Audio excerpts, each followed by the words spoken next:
కానీ ఆయనకి ఏముంటుందండి, ఆయనకి చిన్నపిల్లలు కదా. మొన్న అన్నారు కదా, మన సభలో కూడా అన్నారు, మా పిల్లలే చాలు నేనెందుకు అని అన్నారు కదా. పిల్లలంటే దానికి రేవంత్ రెడ్డి కూడా అన్నాడు, ఇంకా పిల్లల్ని ఎందుకు పంపిస్తున్నావు, నువ్వు రా అసెంబ్లీకి అని రేవంత్ రెడ్డి అన్నాడు. ఇప్పుడు భారవి తండ్రి లాగా చేస్తాడండి ఆయన. మనం భారవి కథ వింటాం కదా, తండ్రి ఎప్పుడూ మెచ్చుకోడు. ఓకే, ఆయన జనరల్ గా కితాబు ఇవ్వడు, ముందర మెచ్చుకోడు, లోపల హ్యాపీ ఫీల్ అవుతారు ఇద్దరు చూసి, లోపల హ్యాపీ ఫీల్ అవుతాడు.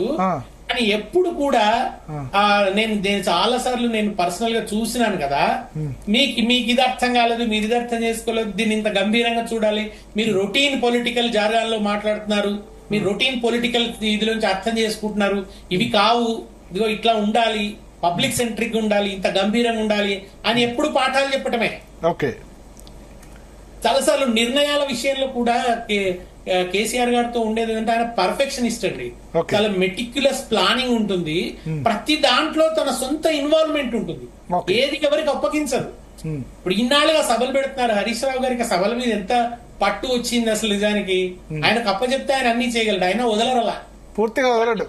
ప్రతి చిన్న విషయం, ఫ్లక్సీ మీద వాక్యం ఏముండాలి, ఆ డేట్ చిన్నగా అయిందా పెద్దగా అయిందా, కలర్స్ ఏముండాలి, జనం ఎక్కడ కూర్చోవాలి, ముందెవరు ఉండాలి, వెనక ఎవరు ఉండాలి, ఇవన్నీ కూడా ప్రతిదీ డిక్టేట్ చేస్తారు. ఆయన అంత నిమగ్నం అవుతాడు. చాలా మైన్యూట్ విషయాలు కూడా ఇప్పటికే కేసీఆర్ మానిటర్ చేస్తారు.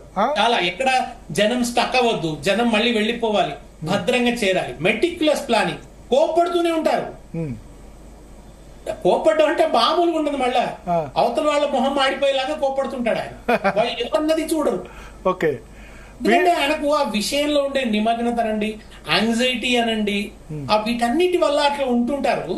ఇది ఒక్కసారి జరగలేదండి, అనేక మార్లు ఇది జరిగింది. వాళ్ళు అలిగారు, బయటకు వచ్చారు, బాధపడ్డారు, మళ్ళీ ఇది మామూలే కదా, మనకు కొత్త కేసీఆర్ కాదు అది అని చెప్పుకోను మళ్ళీ వెళ్ళిపోవటం. ఇది మనకు జనరల్ గా మన ఇళ్లలో కూడా ఇలా జరుగుతూ ఉంటది కదా, అంతకుమించి ఏం లేదు. అంటే సగటు తండ్రి లాగే అన్నట్టు, ముందర గనక మెచ్చుకుంటే ఎక్కడ అదైపోతారన్న ఉద్దేశంతో. అంతేనండి, అంతే. నేను కేటీఆర్ గారు నిజంగా ఆయన మంత్రిగా అన్ని అచీవ్మెంట్స్ ఉన్నాయి కదా, అవును,